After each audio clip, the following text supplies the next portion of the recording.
Assalamualaikum warahmatullahi wabarakatuh. Alhamdulillahi rabbil alamin wa bihi nasta'in wa ala umuri dunya waddin. Salatu wassalamu ala asyrafil anbiya'i wal mursalin sayyidina wa habibina wa syafi'ina wa qurrati a'yunina Abul Qasim al-Mustafa Muhammad sallallahu alaihi wa alihi wasallam wa ala ahli baitihi at-tayyibin at-tahirin wa ala sahabatihi al-mayamin al-muntajabin. Amma ba'd. Yang saya hormati Bapak Jawharah Ali selaku dosen pengampu mata kuliah media pembelajaran bahasa Arab. Yang saya hormati pula para mahasiswa IAIN Pekalongan jurusan Pendidikan Bahasa Arab yang pada kesempatan yang mulia ini kita bisa melakukan perkuliahan dengan daring.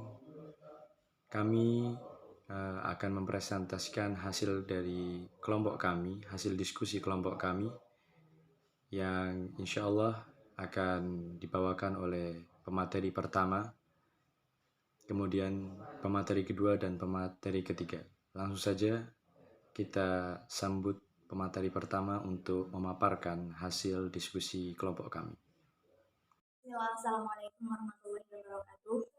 Saya Duratul Milati Aufa, NIM 2219115. Saya di sini pemateri pertama yang akan memaparkan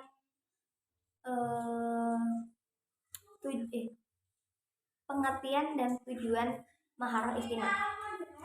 Nah, yang pertama itu maharoh.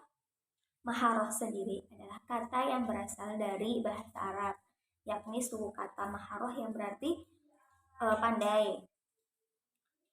Maharoh merupakan isim masdar dari kata maharoh yang berarti kemampuan, keterampilan, dan kecakapan.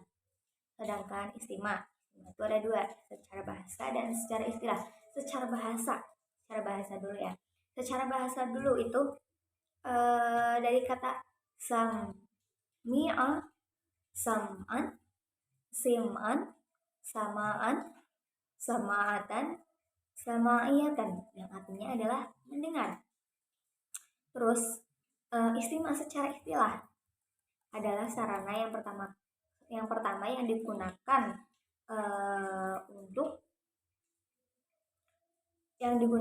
manusia untuk berhubungan dengan sesama manusia dalam tahapan-tahapan tertentu melalui menyimak, terus kita mengenal mufradat, terus mengenal bentuk-bentuk, jumlah atau kalimat, dan takrib, susunan beberapa kata.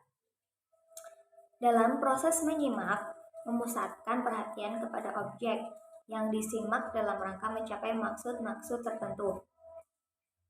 Misalkan, untuk tujuan belajar, mengapresiasi sebuah karya, terus mendapatkan informasi khusus, terus memecahkan masalah, dan yang lain-lain.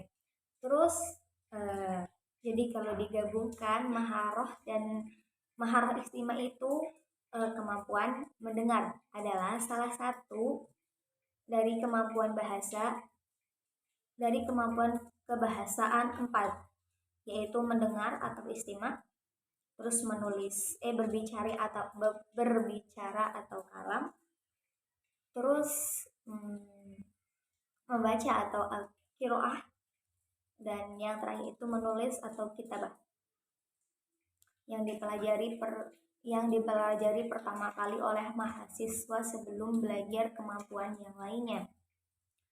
Terus adapun Rusyid Ahmad To'aimah dan Muhammad As-Sayyid Ma'na berpendapat bahwa istimewa adalah menyengaja menyampaikan materi dengan pemahaman serta menguasai sebuah uraian serta akan menimbulkan gagasan dari dirinya.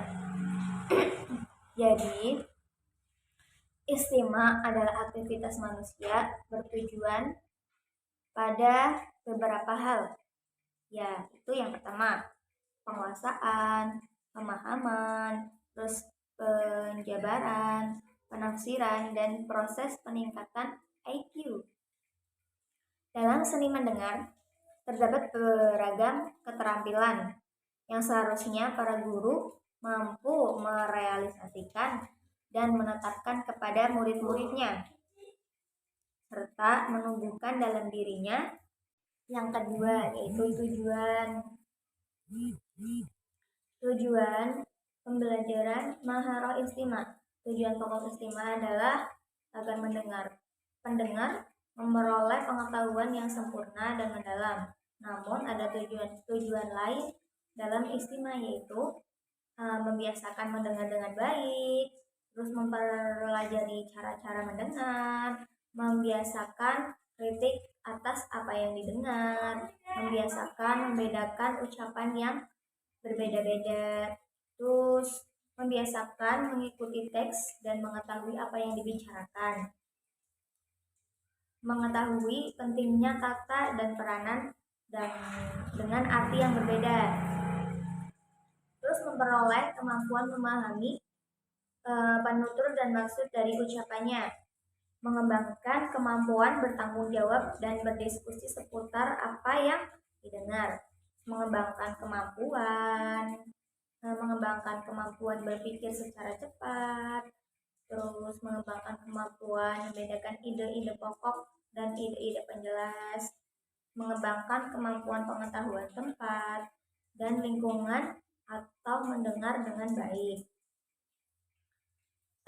Jadi tujuan-tujuan tersebut ya harus memberikan gambaran kepada pengajar untuk merealisasikan hakikat pembelajaran istimewa, agar manfaat nyata pembelajaran dapat dirasakan oleh siswa dengan optimal dan mutu peserta didik atau mahasiswa akan mengantarkannya pada terwujudnya hasil belajar mereka yang baik. Baik, selanjutnya mari kita dengarkan penjelasan pemaparan materi dari pemateri kedua. Silahkan untuk pemateri kedua. Assalamualaikum warahmatullahi wabarakatuh. Perkenalkan, nama saya Rizka Ardia Muktasida, NIM 2219038. Baik, di sini saya akan menjelaskan mengenai merancang tugas belajar menyimak. Kemampuan menyimak perlu diasah dengan seperangkat aktivitas yang terencana, seperti merancang tugas belajar menyimak. Pada hakikatnya, menyimak adalah suatu proses kegiatan mendengarkan dan memahami informasi yang didengar. Berikut ini saya contohkan beberapa pengembangan tugas menyimak dalam pembelajaran menyimak bahasa Arab dalam sebuah silabus dengan komponen pokok terdiri atas topik dan keterampilan dalam aktivitas yang diharapkan. Dalam topik yang pertama yaitu 1. Pengenalan bunyi-bunyi huruf. Dan aktivitasnya adalah membandingkan bunyi-bunyi huruf yang mirip dan berbeda dan mengucapkan kata-kata yang dianggap sulit pengucapannya. Yang kedua, melaksanakan perintah lisan, yaitu melaksanakan perintah lisan mengenai gerakan ringan yang melibatkan bagian-bagian tubuh tertentu, kemudian saling memberikan perintah kepada teman-temannya. Yang ketiga, memahami instruksi lisan, membuat deskripsi dengan gambar berdasarkan deskripsi lisan yang dibacakan pengajar tentang sebuah tempat. Yang keempat, deskripsi visual, yaitu mengidentifikasi letak barang setelah mendengarkan deskripsi secara lisan. Yang kelima, percakapan tatap muka, mengidentifikasi nama makanan dan minuman yang berkategori mudzakkar dan muannas. 6. Kesepakatan melalui telepon. Aktivitasnya yaitu menjelaskan kembali informasi dengan kata-kata sendiri. Yang ketujuh yaitu menangkap pengumuman. Aktivitasnya yaitu mengidentifikasi isi pengumuman dan menjelaskan kembali baik secara lisan maupun tulis. Yang ke-8, aktivitasnya yaitu mengidentifikasi isi iklan dan menjelaskan maksud dan tujuan iklan tersebut. Yang ke-9, memahami cerita fiksi, mengidentifikasi isi cerita dan mengungkapkan pesan moral yang dikandungnya. Yang ke-10, memahami isi pidato. Aktivitasnya yaitu mengidentifikasi isi pidato dan mengungkapkan pesan moral yang dikandungnya. Mungkin itu saja video yang dapat saya sampaikan mengenai materi yang kedua, dan masih ada materi lagi yang akan dijelaskan oleh pemakalah yang ketiga. Terima kasih. Wassalamualaikum warahmatullahi wabarakatuh. Yang terakhir ada dari pemateri ketiga, silahkan bisa dipaparkan materi dari rekan kami dari pemateri ketiga. Baik, saya Mailda Briandari NIM 2219036. Di sini saya akan menjelaskan materi dari pemateri sebelumnya, yaitu di sini saya akan menjelaskan tentang mempraktikkan media pembelajaran menyimak. Sebelumnya, menyimak adalah suatu proses kegiatan mendengarkan lambang-lambang lisan dengan penuh perhatian, pemahaman, apresiasi, serta interpretasi untuk memperoleh informasi, menangkap isi atau pesan, serta memahami makna komunikasi yang telah disampaikan pembicara melalui ujaran atau bahasa lisan.